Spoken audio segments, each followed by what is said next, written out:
ይቅርታ ሰሞኑን በጣም ብዙ ስራ ላይ ስለነበርኩ ነውና መዘጋጀትም በበቂ ሁኔታ አልቻልኩም። አሁን ማቅረብ አልችልም። ይቅርታ። እንዲህ ብዬ ተመልሼ ቢሆን ኖሮ ኪሮ ሌላ እድል ትሰጡኝ ነበር። ዓለምም እንደዚህ ናት። ለኛ ሰበብ ምንም ቦታ የላትም።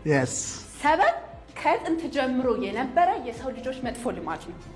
አዳም ላጠፋው ጥፋት በሔዋን አሳበበ፣ ሔዋን ደግሞ በእባቡ።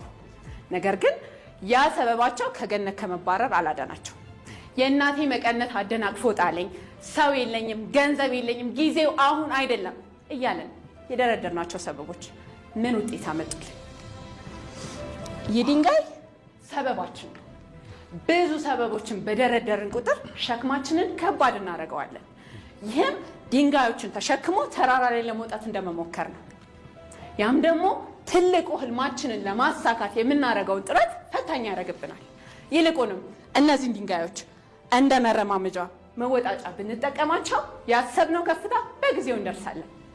የማስተርስ ተማሪ ያለው ማርገዜ፣ ባመንኩት ሰው መከዳቴ፣ የገዛ የውስጤ ፍርሃት ያሰብኩትን እንዳላሳካ ከበቂ በላይ ሰበብ ነበር። ነገር ግን ራዕይ ስለነበረኝ በሲሴክሽን በወለድኩኝ በ5 ቀኔ ወደ ትምህርት ተመለስኩ። ልክ እንደ እርግዝና ጊዜ የአራስነት ጊዜንም በዶርም ውስጥ አሳለፍኩ። ጨከንኩ፣ ቀጠልኩ፣ ትምህርቴንም በጥሩ ሁኔታ ጨረስኩ። ነገር ግን ሰበብ ብደረድር ኑሮ፣ ተስፋ ብቆርጥ ኑሮ ትምህርቴን ማጨርስም ልጅ አማናዊትም ልታስመርቀኝ አትመጣም ነበር። እናንተስ ሰበባችሁ ሸክም ሆኖባችኋል ወይንስ ያሰባችሁትን ለማሳካት እንደ መነቃቂያ እየተጠቀማችሁት ነው?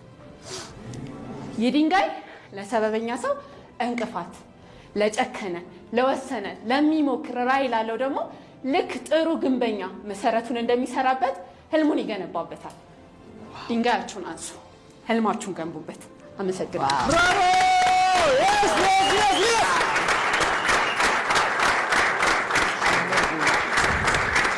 ብራቮ!